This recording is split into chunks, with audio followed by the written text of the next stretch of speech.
that you're going to terminate all the deputies and bring in the SWAT teams, is this something that you're at all planning in this area? So I ran for sheriff 4 years ago, and my opponents at the time, I guess that's where it came from. A lot of people like to, start a rumor mill, and it's absolutely not true. There's no truth to any of that.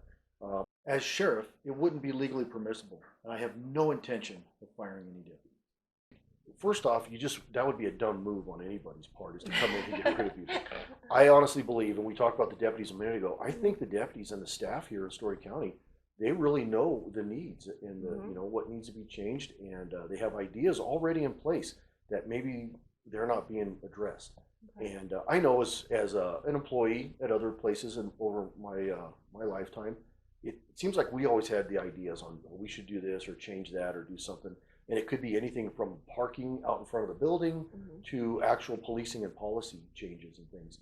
And I think the deputies are the best resource to pull from when it comes to things like that. So there's absolutely no truth to that. Okay. And if anything, retention and getting more deputies here employed, getting folks to come up here and work and making it a fun place for employees. That's my plan. I think with the community development too, and working with different groups here in the county, getting involved with the community is going to be that little moral boost to everybody, and we're going to just be more involved with the deputies in the community.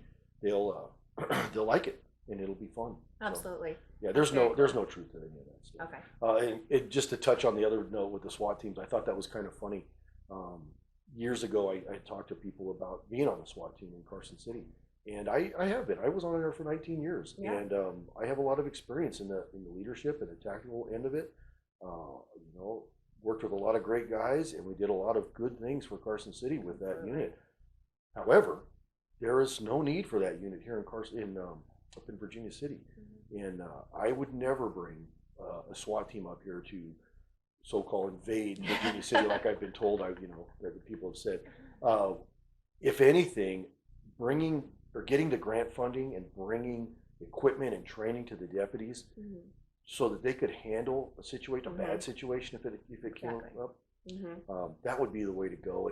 And building relationships with other jurisdictions in our area, Carson, Washoe County, Reno PD, Lyon County, NHP.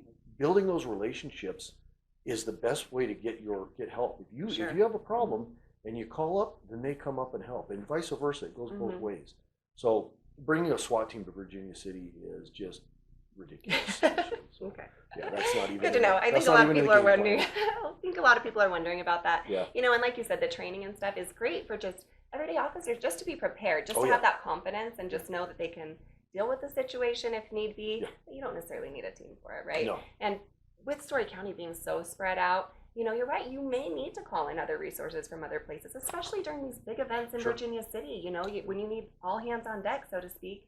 With such a small department and such a large area to cover, it's good to have those relationships. And even if you just have a single officer out there, if they're well trained and maybe learn some of those techniques from your SWAT years and all that stuff, it could benefit them and everybody else. Some of the best techniques are the ability to speak to people. Absolutely. And if you can speak to people, you can get a lot of cooperation. For sure. And it could be in a bad situation or something good. Maybe you say the right thing at the right time and you get some information, or you gain some cooperation, like you said, and it helps. And just learning to speak to people is a big deal.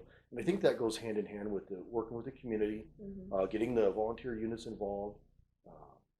Starting to have a reserve program up here, and you have some of these units to draw from when we have big events. So we wouldn't necessarily have to bring in other agencies. We would have our own groups of people that we could bring in. There's a lot of groups up here that want to be involved. Yeah. And I've been approached by many people, and they're just waiting for this election to get over with so they can jump in. Jump on board. Yeah. Cool. That's awesome. Awesome. Sounds great, Mike.